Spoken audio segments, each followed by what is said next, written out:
বাংলাদেশ আজ গভীর শোক, নীরবতা ও ভারী হৃদয়ের মধ্যে ডুবে আছে, কারণ যে কণ্ঠস্বরটি বছরের পর বছর মানুষের অধিকারের পক্ষে কথা বলেছে, সেই কণ্ঠস্বরটি আজ চিরতরে স্তব্ধ হয়ে গেছে। সিনিয়র নেতা মোহাম্মদ মতলবের ইন্তেকাল শুধু একজন মানুষের বিদায় নয়। এটি একটি যুগের অবসান, একটি আদর্শের সমাপ্তি এবং একটি নিরলস সংগ্রামের শেষ অধ্যায়।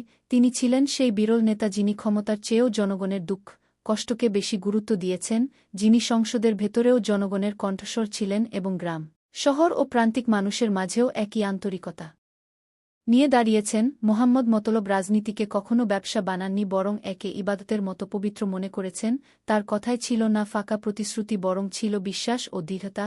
কঠিন সময়ে তিনি কখনো সত্য থেকে সরে যাননি, চাপ, সমালোচনা ও বিরোধিতার মাঝেও নিজের নীতিতে অটল থেকেছেন। তার নেতৃত্বে ছিল সহনশীলতা, তার চিন্তায় ছিল ঐক্য এবং তার সিদ্ধান্তে ছিল দেশের কল্যাণ। তিনি ছিলেন তরুণদের জন্য আশার আলো, প্রবীণদের জন্য ভরসার প্রতীক এবং নিপীড়িত মানুষের জন্য এক শক্ত ঢাল। আজ তার নাম উচ্চারণ করলেই চোখ ভিজে যায়, কারণ এমন নেতা শতাব্দীতে একবারই জন্ম নেন। তার হাসিতে ছিল সাহস আর তার নীরবতাতেও লুকিয়ে থাকত গভীর বার্তা। তিনি জীবনে ক্ষমতার চেয়ে চরিত্রকে বেশি গুরুত্ব দিয়েছেন, খ্যাতির চেয়ে সেবাকে প্রাধান্য দিয়েছেন এবং নিজেকে বিলিয়ে দিয়ে জাতিকে গড়ে তোলার শিক্ষা দিয়েছেন। মোহাম্মদ মতলব আমাদের শিখিয়ে গেছেন যে প্রকৃত নেতা সেই ব্যক্তি যিনি মানুষের হৃদয়ে বেঁচে থাকেন।